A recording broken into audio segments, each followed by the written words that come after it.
Welcome to the channel. My name is Kwang Dee Kong. I graduated from Lincoln University and I'm currently a full-time landscape architect in Malaysia and a YouTuber in the making. Today I'm going to share with you my very first landscape class that I took at my university. Bear in mind, when I started my study, I was an absolute amateur and I do not know a single thing about landscape.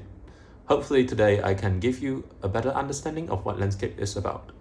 The first landscape class that I had was on the topic of living landscape. Let's get into it.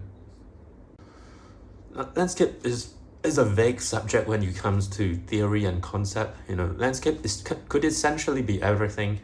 It really depends on how the user interprets it. And that is the most confusing part. Now let's look at an example here. There's a mountain in the backdrop, striking linear pattern of the farmland.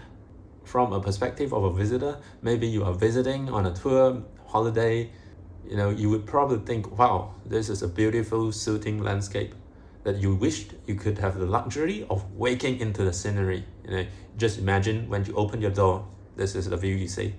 But from the eye of a farmer, from the perspective of another user, this could be a place where they were leaning on for their survival.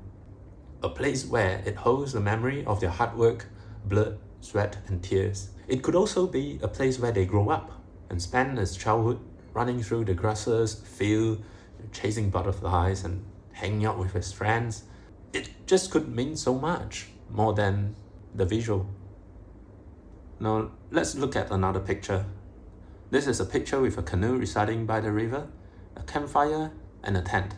Rather than look at individual items, we need to look at this landscape as a whole, what the landscape is trying to tell us, what the story is about.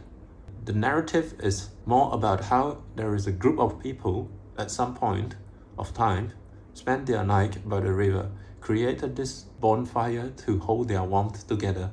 It's more about how they have gathered around the campfire, shared their stories, food, and to cope with the cold. A community of people that had similar goal chose to travel at the climate, such cold climate. The reason could be for fun, for holiday, travel. It could also be for hunting, to feed their family, let's say. It is very important to see landscape not just as a picture, but find clues and what the landscape is trying to tell you.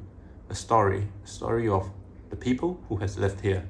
A fire is not just a fire, but a fire where you and your friends shared your joy, shared your stories, and the warmth from the fire holds memory of your youth, your passion, and emotion.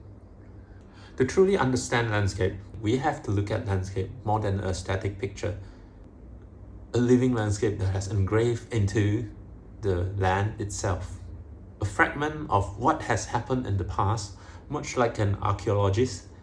We need to dig into the information the land has presented to us and find out what the landscape really means.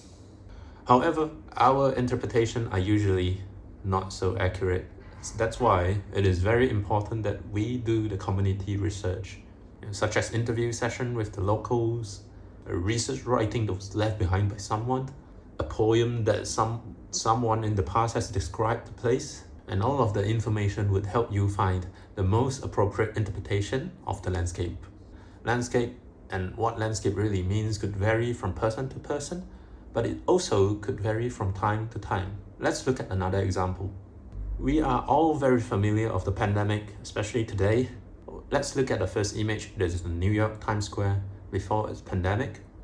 And before the pandemic, New York Times Square illustrates a vibrant city filled with life and opportunity, whereas today, Times Square, New York illustrates its existing condition of how people use the space, and due to pandemic, the place is currently filled with emptiness, desolate, and despair. Essentially, the way we interpret landscape depends on the timeline that you decide to commemorate.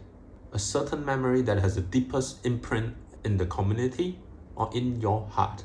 And that piece of a memory would become part of the narrative of the landscape. To recap, we now know that landscape is more than just a static image of a beautiful scenery, but a living landscape that tells 100 stories. If you find the video interesting, leave me a comment like, subscribe. Wish you a great day. See you next time.